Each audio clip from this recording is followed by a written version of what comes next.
Hi. Hello, sir. 2022 hit film, I think you did. And 2023, you did one film, one Tamil film. 2024, Guntur Karam after Mahesh Babu's film.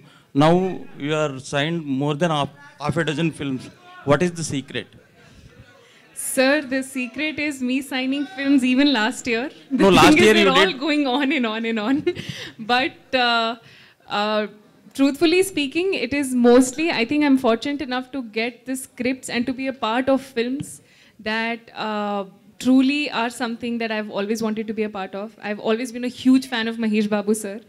So when they told me that there's a script and you'd want to be a part of, I was more than happy to be a part of that script. And coming on to all the other scripts that I've heard, even now the lineup that I have with Lucky Bhaskar releasing on September 7. It's truly wonderful to see Telugu industry accepting me for who I am and what I'm capable of, and that is the beauty of this industry, I think. And the secret is probably I don't know.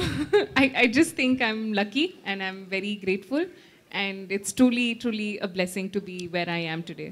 Ram Talluru గారు మీరు controversy question అడగండి sir please. ఇందాక అడిగేశాను కదా. మీరు ఒక మంచి అంశంతో ఇండస్ట్రీలోకి దాదాపు 10 ఏళ్ళైంది వచ్చి ఒక 2-3 సినిమాలు మాత్రమే తీశారు. మీతో పాటు వచ్చిన వాళ్ళందరూ కూడా ఆల్మోస్ట్ నిలబడిపోయారు, ఏవో మంచి మంచి సినిమాలు. మీరు ఎందుకు ఇంకా సరిగ్గా లాంచ్ అవ్వలేకపోతున్నారు? అంటే సార్ నాకు వేరే వ్యాపారాలు చాలా ఉన్నాయి సార్. తెలుసు నాకు. దానివల్ల నేను సినిమా ఫీల్డ్లో అంత కాన్సన్ట్రేట్ చేయలేకపోతున్నాను. సినిమా అంటే ఏదో డబ్బు పెట్టేసి ఇంట్లో కూర్చొని ఎవరో ఎగ్జిక్యూటివ్ ప్రొడ్యూసర్ రన్ చేసి ఇచ్చేది కాదు. సినిమా అంటే నేను 100% నా హార్ట్ పెట్టి అంతా పెట్టి చేయాలి. సో దానివల్ల ఆ వ్యాపారాలకి దెబ్బ తగులుతుందని చెప్పి నేను దీన్ని ఓన్లీ పార్ట్ టైం మాత్రమే చేస్తున్నాను.